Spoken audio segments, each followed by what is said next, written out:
السلام علیکم ورحمۃ اللہ وبرکاتہ۔ الحمد للہ رب العالمین والصلاة والسلام علی رسولہ الکریم وعلی آلہ وصحبہ ومن سار علی نهجه إلی یوم الدین وسلم تسلیما کثیرا۔ اما بعد، ہم نے سابقہ درس میں سورۃ اللیل کا آغاز کیا تھا، اس کا شروع پہلا حصہ لیا تھا، اس کو دہراتے ہیں۔ اعوذ باللہ من الشیطان الرجیم، بسم اللہ الرحمن الرحیم۔ واللیل اذا یغشی، رات کی قسم جب وہ چھا جاتی ہے، والنہار اذا تجلی، اور دن کی قسم جب وہ روشن ہو جاتا ہے، وما خلق الذکر والانثی، اور جو کچھ اللہ نے پیدا کیا ہے مرد یا عورت میں سے نر اور مادہ، یا جو نر اور مادہ پیدا کیا گیا ہے اس کی قسم۔ یہ قسمیں کھا کے کیا حقیقت بیان کی جا رہی ہے؟ فرمایا ان سعیکم لشتی، کہ بے شک تمہاری کوششیں محنتیں سبھی مختلف ہیں، الگ الگ ہیں، اور جس طرح کے دن اور رات الگ الگ ہیں، اور جس طرح نر اور مادہ مختلف چیزیں ہیں، ایسے ہی تمہاری محنتیں کوششیں بھی مختلف ہیں، الگ ہیں، اور ان کے الگ ہونے کا اس کی تفصیل بیان کی۔ فَأَمَّا مَنْ أَعْطَىٰ وَاتَّقَىٰ، چنانچہ وہ شخص جس نے دیا اور اللہ سے ڈرا، وَصَدَّقَ بِالْحُسْنَىٰ، اور سے تصدیق کی، اچھائی کی، فَسَنُيَسِّرُهُ لِلْيُسْرَىٰ، تو ہم اس کو آسان کریں گے، اس کے لیے آسانی کے راستے۔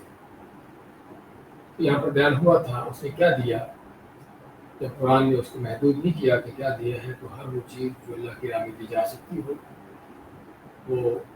علم ہو، مال ہو، یا وہ جسمانی قوت طاقتیں صرف کرنا ہو، یا وہ اور کوئی اللہ نے صلاحیتیں دی ہیں ان کو اللہ کی راہ میں خرچ کرنا ہو،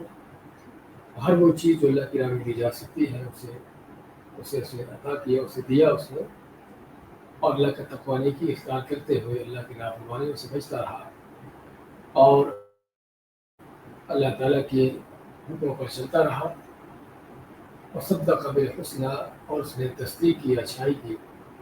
ہر وہ اچھائی جو کسی بھی انداز سے ہو سکتی ہو، عقیدے کی اچھائی ہو، یا عمل کی ہو، یا اخلاق کی ہو، ہر طرح کی اچھائیاں، اور حسنہ سے مراد جنت بھی ہے کہ اس نے اللہ تعالیٰ کے جنتوں کے وعدوں کی تصدیق کی۔ تو جو یہ تین کام کرنے والا ہے، اللہ فرماتا ہے فَسَنُيَسِّرُهُ لِلْيُسْرَىٰ، تو ہم اس کے لیے آسان کر دیتے ہیں، آسان کر دیں گے اس کے لیے آسانی کے منترے، آسانی کے راستے، اور آسانی کے راستے آسان ہونے کا معنی بیان کیا گیا تھا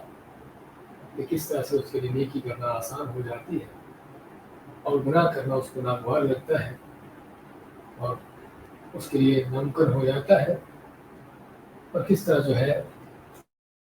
اللہ تعالیٰ اس کے لیے دنیا کے اندر بھی اس کے لیے عزت و وقار پیدا کرتا ہے، اور اس کے لیے دنیا کی زندگی کو آسان کرتا ہے۔ آسان کرنے کا معنی اللہ کی توفیق اس کے لیے ہوتی ہے، اور ہر چیز میں اللہ تعالیٰ کی رضا اس کو مطلوب ہوتی ہے، اور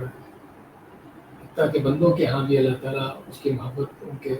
دل میں، بندوں کے دل میں اس کی محبت پیدا کر دیتا ہے۔ تو چنانچہ یہ وہ آسانی کے راستے ہیں جو دنیا کے اندر اس کے لیے ہوتے ہیں،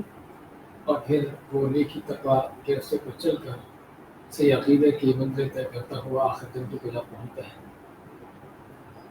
وَأَمَّا مَنْ بَخِلَ وَاسْتَغْنَىٰ، اور اس کے مد مقابل وہ جس نے بخل کیا، اللہ کی راہ میں نہ دیا، اللہ کی دی ہوئی نعمتوں کو سمیٹ کر رکھا، اور ان کو بلکہ اڑایا اور ضائع کیا، کیونکہ بخل کا معنی یہاں پر بیان ہوا تھا کہ وہ بخل نہیں کہ جس میں آدمی اپنے اوپر خرچ نہ کرے، یہاں پر بخل سے مراد اللہ کی راہ میں خرچ نہ کرنا، کہ آدمی اپنے اوپر، اپنے اہل ویال پر خوب مال اڑاتا رہے، ایک اللہ کی راہ میں خرچ نہ کرنے کی توفیق نہ ہو، خرچ کرنے کی توفیق نہ ہو، تو اصل سب سے بڑا بخل اس کا یہی ہے۔ وَكَذَّبَ بِالْحُسْنَىٰ، اور اللہ سے بے نیاز ہو گیا، یعنی اللہ تعالیٰ سے بے پرواہ ہو گیا، اللہ تعالیٰ کے احکام کی کوئی فکر نہیں، کوئی اس پر عمل نہیں، اس کا خیال نہیں کہ اللہ نے کیا حکم دیا ہے، کس چیز سے روکا ہے، جو دل میں آ کرتا چلا گیا۔ وَكَذَّبَ بِالْحُسْنَىٰ، اور جھٹلایا اس نے بھلائیوں کو، عقیدے کی بھلائی ہو، سنت کی بھلائی ہو، اعمال و کردار کی بھلائی ہو، اس کی خلاف ورزیاں کی اور اللہ کے باتوں کو جھٹلایا، ان کو نہ مانا، ان پر یقین نہ کیا۔ فَسَنُيَسِّرُهُ لِلْعُسْرَىٰ، تو اس کی بدعمالیوں کی وجہ سے اللہ مانتا ہے کہ ہم اس کے لیے آسان کر دیتے وہ رستے جو اس کے لیے مشقتوں کے ہوں اور مشکلات کے ہوں، دنیا کے اندر بھی کیا کیا اس پر لڑتے پڑتی ہیں اور کس کس انداز سے بدبختیوں کا شکار ہوتا ہے، اپنی فطرت کے خلاف، اپنی ضمیر کے خلاف جنگ کر کے، اور لوگوں کے ساتھ بھی اس کے معاملات کس طرح بگڑتے ہیں اور آخرت میں بھی جہنم کو جا پہنچتا ہے۔ اصل یہ ہے وہ جو کہ جس کو اللہ تعالیٰ جس کے راستے مشکل کرتا ہے، اسی طرح اس کے راستے مشکل ہونے میں بھی یہ بھی کہ اس کو نیکی کی توفیق نہیں ہوتی اور برائیوں کی طرف دوڑا چلا آتا ہے۔ نماز روزہ ہو یا کوئی بھی عبادت ہو اس کو بڑی بھاری لگتی ہے، اور کوئی بھی گناہ برائی جرم ہو اس پر بڑی بڑی رغبت ہوتی ہے، اس کی طرف اس کی بہت جو ہے اس کی توجہ ہوتی ہے۔ تو یہ ہے جو گھاٹیوں کے رستوں کی طرف چلنے والا اور ان کے جو کامیابی کی منزلیں ہیں اور رفت و بلندیوں کی منزلیں ہیں ان سے دور رکھنے والا۔ ہمارے اذا تردى، جو مال اس سے سمیٹ کے رکھا ہے، اللہ مانتا ہے کہ اس کا مال اس کے کیا کام آئے گا، کیا فائدہ ہوگا اس کے مال کا، اس کو جب یہ ہلاک ہو جائے گا، تباہ ہو جائے گا۔ اس میں اس بات کی تنبیہ ہے کہ اللہ نے جو دیا ہے اور اللہ کی طرف سے جو ملا ہے انسان کو، وہ اس کو اپنا آخر بنانے کے لیے صرف کر لے، اسی میں اس کی بہتری خیر ہے۔ اس کے بعد کی آیت لیتے ہیں، اعوذ باللہ من الشیطان الرجیم، ان علینا للہدی وان لنا للآخرة والأولى فأنذرتكم نارا تلظى لا يصلاها إلا الأشقى الذي كذب وتولى وسيجنبها الأتقى الذي يؤتي ماله يتزكى وما لأحد عنده من نعمة تجزى إلا ابتغاء وجه ربه الأعلى ولسوف يرضى۔ ان علینا للہدی، بے شک ہمارے اوپر ہی ہے، ہماری ذمہ داری ہی ہے راستے کا بتانا، ہدایت کا دینا۔ وَإِنَّ لَنَا لَلْآخِرَةَ وَالْأُولَىٰ، اور بے شک ہمارے لیے ہی آخرت اور اولا دنیا ہے۔ فَأَنذَرْتُكُمْ نَارًا تَلَظَّىٰ، بس میں نے تم کو ڈرا دیا ایسی آگ سے کہ جو بھڑکنے والی ہے، بھڑکنے والی شعلہ مارنے والی آگ سے تم کو ڈرا دیا۔ لا يصلاها الا الاشقى، کہ جس میں نہیں داخل ہوگا مگر وہی جو بڑا بدبخت ہوگا۔ الذي كذب وتولى، جس نے جھٹلایا اور منہ پھیرا، منہ موڑا۔ وسيجنبها الاتقى، اور اس سے وہی بچایا جائے گا کہ جو بڑا پرہیزگار ہوگا۔ الذي يؤتي ماله يتزكى، وہ دیتا اپنا مال تاکہ اپنا تزکیہ کرے، پاک ہو۔ وما لأحد عنده من نعمة تجزى، وما لأحد، اور نہیں ہے کسی کے پاس، کسی کا عنده اس پر، من نعمت کوئی احسان، اس پر کسی کا کوئی احسان نہیں ہے، نعمت کے احسان، تجزى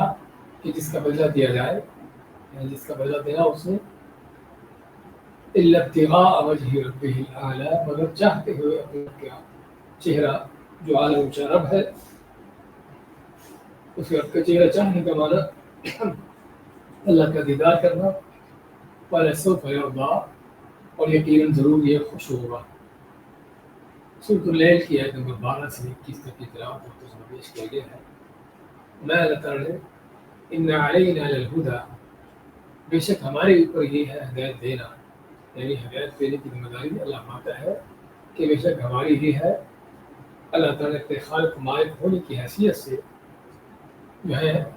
خود یہ ذمہ داری لی ہے کہ بندوں کو ان کے ہدایت کے رستوں کی خبر دینا، ان کے ہدایت کے رستوں کی پہچان کروانا، اور اسی مقصد کے لیے اللہ نے انبیاء کا سلسلہ جاری کیا، کتابیں نازل کی، اور اس سے پہلے بلکہ بندے کے اندر الہام رکھا نیکی برائی کی تمیز کا، فرق کرنے کا۔ تو کیونکہ انسان جو ہے وہ صرف اپنی عقل سے ہی مستقل طور پر ہدایت کو نہیں پا سکتا جب تک کہ اللہ تعالیٰ کی طرف سے وحی نہ ہو کہ جس میں اس کو تفصیلی طور پر ہدایت کی پہچان کروائی جائے۔ اگرچہ اللہ نے انسان کے اندر الہام اس کو دیا ہے، جو ہم نے پڑھا پہلے سابقہ صورت میں، کہ جس میں نیکی اور برائی کی تمیز اس کے اندر رکھی ہے، لیکن وہ کافی نہیں ہے کہ جس سے انسان ہدایت کی تفصیلات کو جان سکے۔ اس لیے اللہ تعالیٰ نے ہدایت کی ذمہ داری خود یہی ہے، اور اس میں یہ معنی بھی ہے کہ ہدایت صرف اللہ تعالیٰ ہی کی ہے، اس کی طرف سے ہدایت ملتی ہے تو ہدایت ہے، اگر اس کی طرف سے نہیں ہے، اگرچہ آباء و اجداد سے لی ہو، غیر قوموں سے لی ہو، تو ہدایت نہیں بلکہ گمراہی ہے۔ ہمارا بعد الحق الا الضلال، علامت ہے کہ حق کے بعد باقی کیا رہ جاتا ہے سوائے گمراہی کے۔ قل ان ھدی اللہ ھو الھدی، کہہ دیجیے کہ اللہ کی ہدایت ہی سچی ہدایت ہے، صحیح ہدایت وہی ہے۔ اس میں اس بات کا معنی بھی ہے، اور اس کی تائید دوسری آیات میں سے ہوتی ہے جس میں یہ کا فرمان ہے وعلی اللہ قصد السبیل ومنها جائر، اور اللہ تعالیٰ ہی کے ذمے ہے سیدھا راستہ دکھانا بتانا، اور کچھ راستے ٹیڑھے بھی ہیں، جائر میں ٹیڑھے راستے بھی ہیں۔ اور دوسری آیت اللہ کا فرمان ہے رسلا مبشرین ومنذرین لئلا یکون للناس علی اللہ حجۃ بعد الرسل، اللہ نے رسول بھیجے خوشخبری دینے والے ڈرانے والے بنا کر، تاکہ لوگوں کے لیے اللہ کی طرف سے یہ کہ ہدایت آنے کے بعد حجت باقی نہ رہے۔ تو یہ ہے اللہ تعالیٰ نے بندوں کے جو ہدایت کا انتظام کیا ہے، بلکہ قرآن کریم میں پڑھنے والا اور غور و فکر کرنے والا دیکھتا ہے کہ جس قدر اللہ تعالیٰ نے قرآن کریم میں بندوں کی روحانی ہدایت کا انتظام کیا ہے، اس قدر ان کی جسمانی خوراک کا، غذا کا بھی انتظام اس کا کبھی نہیں ہے۔ جیسے پتہ چلتا ہے کہ اصل انسان کی جو اس کی روح کی خوراک ہے، اس کی غذا ہے، وہ یہ ہے جو ہدایت اللہ کی طرف سے ہے، اور اصل ہدایت وہی ہے جو اللہ کی طرف سے آتی ہے۔ اس کے علاوہ جو بھی ہدایتیں ملنے والی ہیں لوگوں کی طرف سے، بندوں کی طرف سے، جو گھڑی بنائی گئی ہوتی ہیں، وہ کتنی بھی خوشنما اچھی کیوں نہ لگے، وہ ہدایت نہیں بلکہ وہ گمراہی ہے۔ وَإِنَّ لَنَا لَلْآخِرَةَ وَالْأُولَىٰ، اور بے شک ہمارے لیے ہی آخرت اور اولا دنیا ہے، کہ دنیا آخرت میں ہمارے ہی لیے ہے، ہم ہی اس کے مالک ہیں، اور ہمارے ہی پاس اس کے سارے اختیارات ہیں، کہ جس میں اس بات کا بیان ہے کہ اگر جس کو دنیا کی طلب ہو تو وہ اللہ سے مانگے، اور جس کو آخرت کی طلب ہو تو وہ اللہ سے مانگے۔ اس میں یہ معنی بھی ہے کہ جب دنیا آخرت ہمارے ہی اختیار میں ہے، ہمارے ہی لیے ہے، ہم اس کے مالک ہیں، تو پھر ہم پوری طرح بندے پر ہماری گرفت ہے، کسی جہان میں بھی جو بندہ ہماری گرفت سے باہر نہیں ہے۔ اور اس میں یہ معنی بھی ہے کہ جب ہم دنیا اور آخرت کے مالک ہم ہی ہیں، تو جس کو دنیا دینا چاہتے ہم ہی دیتے ہیں، اور جس کو ہم دنیا نہیں دینا چاہتے وہ بھی ہماری طرف سے ہی ہے۔ لیکن دنیا کا کسی کو زیادہ ملنا اس کی کسی اللہ تعالیٰ کے ساتھ محبت کی، اللہ تعالیٰ کی اس کے ساتھ محبت کی دلیل نہیں ہے، اور کسی کو دنیا کا کم ملنا اس کی اللہ تعالیٰ کے ہاں بغض یا اللہ تعالیٰ سے دوری کی دلیل نہیں ہے، بلکہ دنیا کا مال و دولت کا یہ ملنا سبھی کا سبھی جو ہے وہ امتحان اور آزمائش ہے۔ اسی طرح فرماتا ہے دوسری آیات میں وَمَن يُرِدْ ثَوَابَ الدُّنْيَا نُؤْتِهِ مِنْهَا وَمَن يُرِدْ ثَوَابَ الْآخِرَةِ نُؤْتِهِ مِنْهَا، کہ جو دنیا کا بدلہ چاہتا ہو تو ہم اس میں سے اس کو دیتے ہیں، اور جو آخرت کا بدلہ چاہتا ہے اس کو بھی ہم ہی اس میں سے دیتے ہیں۔ اور مزید فرماتا ہے اللہ تعالیٰ مَن كَانَ يُرِيدُ الْحَيَاةَ الْآخِرَةَ نَزِدْ لَهُ فِي حَرْثِهِ، کہ جو آخرت کی کھیتی چاہتا ہو تو ہم اس کو زیادہ دیتے ہیں، یعنی اس کی کھیتی زیادہ کر دیتے ہیں، اور جو دنیا کی کھیتی چاہتا ہے اس کو ہم دنیا کی کھیتی میں سے جو چاہتے دیتے ہیں، لیکن آخرت میں اسے کوئی باقی نہیں رہتا۔ تو اس میں اس بات کا بیان میں بھی ہے آخرت اولا کہ جب آخرت اور دنیا ہمارے ہی لیے ہے اور ہم ہی اس کے مالک ہیں، اس کا مطلب کہ ہدایت بھی ہم ہی دینے والے ہیں، اور لوگ بندوں کو ہدایت بھی ہم سے ہی طلب کرنی چاہیے، اور جو ہماری ہدایت ہے وہی اصل اور سچی ہدایت ہے، کہ جس سے بہتر کوئی ہدایت نہیں ہے۔ اور کیا کوئی شک نہیں اس میں اللہ تعالیٰ من خلق وهو لطیف الخبیر، کیا وہ اللہ کی ذات جو لطیف و خبیر ہے، کیا وہ جانتا نہیں جس نے انسان کو پیدا کیا ہے؟ وہ بہتر طور پر جانتا ہے انسان کو کہ انسان کے فلاح و بہبود اس کی بھلائی کس میں ہے، اس کی ہدایت کہاں پر ہے۔ فَأَنذَرْتُكُمْ نَارًا تَلَظَّىٰ، میں نے تم کو ڈرا دیا اس آگ سے جو شعلہ مارتی ہے۔ تلظیٰ اصل کا تلظیٰ ہے کہ شعلہ مارتی ہوئی آگ سے تم کو ڈرا دیا۔ اس میں بیان ہے اس بات کا کہ تم کو ہدایت کے راستے دکھا دیے اور تم کو ہدایت کو گمراہی کی پہچان کروا دی، حق و باطل تم کو بتا دیا کیا ہے، اس کے ساتھ ساتھ تم کو جنتوں کے وعدے بھی تم سے کر دیے اور آگ سے بھی تم کو ڈرا دیا۔ اس کے بعد تمہاری مرضی پر چھوڑ دیا، اور یہ کیوں؟ کیونکہ دنیا امتحان کی جگہ ہے کہ جس میں اللہ تعالیٰ بندوں کو ہدایت کے راستے دکھاتا ہے اور ان کو بتاتا ہے، اپنے عذاب سے ڈراتا ہے، اور پھر ان کے اختیار پر چھوڑ دیتا ہے۔ ان کو حجت قائم کرنے کے بعد ان کو اختیار پر چھوڑ دیتا ہے کہ تاکہ امتحان کا مقصد پورا ہو، کیونکہ اگر اللہ تعالیٰ خود زبردستی ہی بندوں کو ہدایت کے راستے پر چلا دیتا پھر امتحان نہ ہوتا۔ تو اس میں فَأَنذَرْتُكُمْ نَارًا تَلَظَّىٰ، بس میں تم کو ڈرا دیا ہے شعلہ مارتی ہوئی آگ سے، بتا دیا ہے کہ آگے کیا عذاب ہے، کیا وعیدیں ہیں۔ تو چنانچہ تم کو خود کو چاہیے کہ آپ صحیح رستہ اختیار کرو، ہدایت کے رستوں کو اپنا لو اور گناہیوں سے بچ کر اپنے آپ کو اس جہنم سے بچا لو۔ اس جہنم میں جائے گا کون؟ فرمایا لا یصلاھا الا الاشقیٰ، نہیں اس میں داخل ہوگا الا مگر الاشقیٰ، جو بڑا ہی بدبخت ہوگا۔ بڑا بدبخت ہونا اس بات کا معنی دیتا ہے کہ جو بدبختی کی کفر و بے ایمانی کی انتہا کو پہنچا ہو، اور جس میں بعض لوگوں نے مانا لیا ہے کہ اس سے مراد صرف اور صرف کافر ہے، کیونکہ مسلمان مومن چاہے جتنا بھی گناہ گار ہوگا وہ بدبختی کی اور گمراہی کے اس انتہا کو نہیں پہنچتا جس کا کافر پہنچا ہوتا ہے۔ اور پھر اسی سے بعض باطل پرستوں نے، بعض گمراہ لوگوں نے اس بات کی دلیل لی ہے کہ ایمان جو ہے وہ صرف دل کی تصدیق کا نام ہے، اس کے ساتھ عمل کی ضرورت نہیں ہے، کیونکہ انسان دل سے تصدیق کرتا ہو تو وہ اس کی کامیابی ہے اور کہ اس کو نجات ہو جائے گی، چاہے وہ کتنا بھی گناہ گار کیوں نہ ہو۔ اور حقیقت میں یہ عقیدہ قرآن سنت کے عقائد کے خلاف ہے۔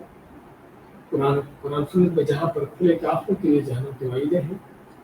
اور ان کو اصحاب النار کہا گیا ہے، اس کے ساتھ ساتھ گناہ گار مسلمانوں کو بھی اس عذاب سے ڈرایا گیا ہے، اس عذاب کی وارننگ دی گئی ہے،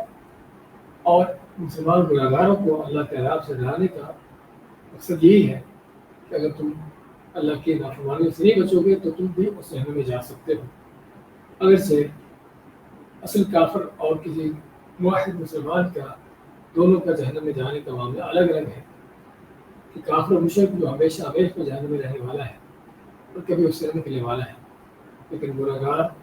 یا کوئی یعنی کہ گناہ گار جو تو موحد توحید پرست ہے، مسلمان ہے، اور اس کا جہنم میں جانا ہوگا بھی تو صرف اپنے گناہوں کے سزا پانے کے لیے، نہ کہ ہمیشہ کے لیے۔ تو بات کر رہے تھے کہ اس آیت کے اندر کوئی اس بات کی دلیل نہیں ہے کہ صرف کافر جہنم میں جائے گی، کوئی مسلمان نہیں جائے گا، بلکہ اللہ تعالیٰ کا فرمان ان اللہ لا یغفر ان یشرک بہ ویغفر ما دون ذلک لمن یشاء، کہ اللہ تعالیٰ نہیں معاف کرتا کہ اس کے ساتھ شرک کیا جائے، اور اس سے کم درجے کے جو گناہ ہیں شرک کے، وہ جس کے چاہے معاف کر دے۔ تو لمن یشاء کی جو قید ہے یہاں پر شرط ہے، وہ اسی لیے ہے کہ اللہ تعالیٰ جس کے چاہے معاف کر دے اپنے فضل سے، اور جس کے چاہے معاف نہ کرے اس کو اپنے عدل سے سزا دے دے، اور سزا قیامت کے دن سوائے جہنم کے اور کیا ہے۔ کہنے کا مقصد کہ جو صحیح عقیدہ ہے سنت کا یہی ہے کہ ایمان جو ہے قول، دل زبان کا قول، دل کی تصدیق اور اعلیٰ کامل کا نام ہے، اور قول و عمل دونوں ہی ایمان میں شامل ہیں، اس کے بغیر ایمان نہیں ہے۔ میں کہ لا اصلاح الا الاشقى، یہ بدبخت کون ہے؟ یہ سب سے بڑا بدبخت ہے الذی کذب وتولی، کہ جس نے جھٹلایا اور منہ پھیرا۔ کوئی شک نہیں کہ کذب وتولی اس میں اصل تو کافر ہی مراد ہے، لیکن بعض اوقات یہ جھٹلانے والے، منہ پھیرنے والے اسلام کے دعوے دار بھی ہوتے ہیں کہ جو قرآن رسول کا نام لے کر، اسلام کا نام لے کر پھر بھی اپنی منمانی کرتے ہیں، اپنے بڑوں کے طریقوں پر چلتے ہیں اور قرآن رسول کی راہ کو چھوڑتے ہیں، چاہے وہ کھلے طور پر جھٹلانے کا انداز نہ بھی ہو، لیکن یہ بھی ایک جھٹلانا ہی ہے، اور یہ بھی اللہ کے ہدایت سے منہ پھیرنا ہے، بولنا ہے۔ میں الذی کذب وتولی، کہ جس نے جھٹلایا اور منہ پھیرا، وسیجنبها الاتقى، اور اس آگ سے بچا لیا جائے گا، اسے دور کر دیا جائے گا، الگ کا جو بڑا متقی نیک ہوگا۔ اسے یہاں پر ہم کہیں گے اشقا اور اتقا جو ہے، اگرچہ وہ صیغہ افضل تفضیل میں ہے، لیکن مراد یہاں پر یہ نہیں ہے، کیونکہ اگر ہم اتقا کا معنی بھی یہی کریں کہ صرف جنت میں وہی جائے گا جو بہت متقی ہوگا، اس کا معنی کہ جو زیادہ متقی نہیں ہوگا جنت میں نہیں جائے گا۔ اس لیے یہاں پر مراد جو ہے تقوی نیکی کا حاصل ہو جانا، اور دوسری طرف بدبختی کا حاصل ہو جانا۔ بدبختی کے لیے جہنم ہے، بدبختی کے لیے جہنم ہے، چاہے وہ کھلا کافر ہو یا گنہگار مسلمان ہو، جس کو اللہ تعالیٰ اپنے اندر سے جہنم ڈالنا چاہے۔ اور اتقا سے مراد بھی متقی پرہیزگار ہے، چاہے وہ تقوی نیکی کے اعلیٰ ترین درجوں تک پہنچا ہو یا اس نے تقوی نیکی کا راستہ اختیار کیا ہو، چاہے اس میں کسی حد تک کمزوری ہو یا کم ہو، لیکن جنت اس کو حاصل ہو جائے گی اگر ایمان ہے، توحید ہے، اور جہنم سے بچا لیا جائے گا، بس جنبھا بچا لیا جائے گا اسے جہنم سے۔ الاتقى جو متقی نیک پرہیزگار ہوگا۔ یہ کون متقی نیک پرہیزگار ہے؟ فرمایا الذی یؤتی مالہ یتزکیٰ، کہ جو اپنا مال دیتا ہے یتزکیٰ، پاک ہونے کے لیے، مال کو بھی پاک کرنے کے لیے اور خود بھی اپنے آپ کو پاک کرنے کے لیے، جو ہے مال اللہ کے نام میں خرچ کرتا ہے۔ مال کو پاک کرنا کہ وہ مال جس میں صدقات ادا ہو جائے، وہ مال پاک ہو جاتا ہے مال کے آلودگیوں سے اور اس کے نقصانات جو اس کے اوپر وبال پڑتے ہیں اس سے، اور انسان خود بھی صدقہ خیرات زکات دے کر پاک ہو جاتا ہے، اس کے دل سے مال کی ہوس اور مال کی آلودگیاں نکل جاتی ہیں۔ تو اس لیے میں الذی یؤتی مالہ یتزکیٰ، کہ وہ مال دیتا ہے، خرچ کرتا ہے، یتزکیٰ، پاک ہونے کے لیے، مال کو پاک کرنے کے لیے، اور اس میں اشارہ ہے اس بات کا کہ اس کا اللہ کے نام میں خرچ کرنا خالص اللہ تعالیٰ کی ذات کے لیے ہے، اللہ کی رضا کے لیے ہے، اور پورے اخلاص اور پوری للہیت کے ساتھ ہے، کہ جس میں اس کا بنیادی کو غرض مقصد نہیں ہے، کیونکہ بنیادی اور مقاصد رکھنے والوں کا ہم نے سورۃ بلد میں ذکر کیا تھا کہ جن کا اگر کوئی خرچ کرنا بھی ان لوگوں پر تو صرف نمود و نمائش کے لیے، اور صرف اپنی جو ہے وہ مال دولت کی اس کے نمود و نمائش کرنے کے لیے اور اپنے نام لگانے کے لیے، لیکن ایک نیک متقی پرہیزگار جو ہے اللہ کے نام میں خرچ کرتا ہے صرف اللہ کی رضا کے لیے، اللہ سے اجر و ثواب حاصل کرنے کے لیے، اللہ کو راضی کرنے کے لیے۔ الذی یؤتی مالہ یتزکیٰ، جو دیتا اپنا مال، یتزکیٰ، اپنے آپ کو مال کو پاک کرنے کے لیے۔ وما لأحد عنده من نعمة تجزى، اور نہیں ہے اس کے پاس کسی کا کوئی احسان جس کا بدلہ چکائے۔ یعنی بعض اوقات انسان دوسروں کو دیتا ہے، ان پر خرچ کرتا ہے، اس لیے کہ ان کے اس کے اوپر احسانات ہوتے ہیں، تو چاہتا ہے کہ ان کے احسانات کا بدلہ چکایا جائے، لیکن جو اللہ کے لیے خرچ کرنے والا ہوتا ہے اس کو اس بات سے کوئی غرض نہیں ہوتی کہ اس کو لوگوں سے کچھ فائدہ حاصل ہو رہا ہے نہیں ہو رہا، فائدہ حاصل ہوا ہے، کوئی احسانات ہیں لوگوں کے جن کے چکانا ہو، یا مستقبل میں ان لوگوں سے کوئی فائدے حاصل کرنا ہو، بلکہ جو اللہ کے لیے مخلص ہوتا ہے اس کا مقصد اس کے لیے صرف اور صرف اللہ کی رضا ہوتی ہے، اللہ تعالیٰ سے اس کا اجر لینا ہوتا ہے اور جنت کو حاصل کرنا ہوتا ہے، اس کے پیچھے اس کا اور مقصد نہیں ہوتا کہ کسی کا احسان کا بدلہ چکائے یا مستقبل میں کسی کے مال سے ان چیزوں سے فائدہ اٹھائے۔ اس طرح کے بہت سے ماتحت لوگوں کا حال ہوتا ہے کہ کسی کو اگر دیتے بھی ہیں، کسی پر خرچ کرتے بھی ہیں، تو اس کے پیچھے ان کے کیا کیا غرض و مقاصد ہوتے ہیں۔ وما لأحد عنده من نعمة تجزى، اور نہیں ہے اس کے اوپر کسی کا کوئی نعمت نہیں احسان تو جزا کی جس کا بدلہ دیا جائے الا ابتغاء وجہ ربہ الاعلیٰ، مگر چاہتے ہوئے، ابتغاء چاہتے ہوئے، وجہ چہرہ ربہ الاعلیٰ، جو اس کا اونچا اعلیٰ رب ہے، اس سب کا چہرہ چاہتے ہوئے۔ رب کا چہرہ جانے کا معنی کہ اللہ تعالیٰ کا دیدار کرنا، کیونکہ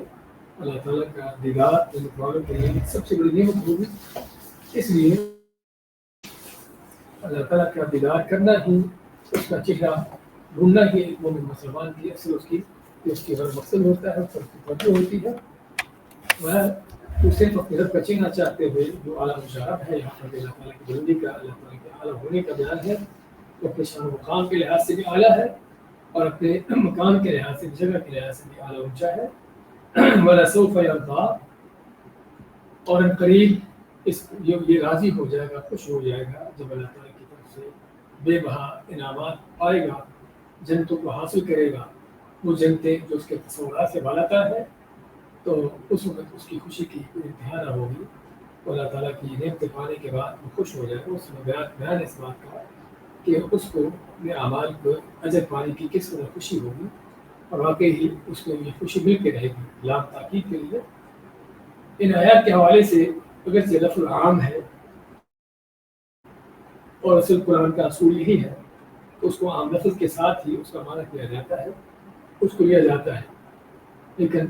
بعض مفسرین نے یہاں پر ذکر کیا ہے ان سے مراد ابو بکر صدیق رضی اللہ تعالیٰ عنہ ہے کہ جن کا اللہ کی راہ میں خرچ کرنے کا مقصد صرف اللہ کی راہ ہوتی تھی، کوئی دنیا کے اعمال و مقاصد نہ ہوتے تھے، بلکہ وہ کمزور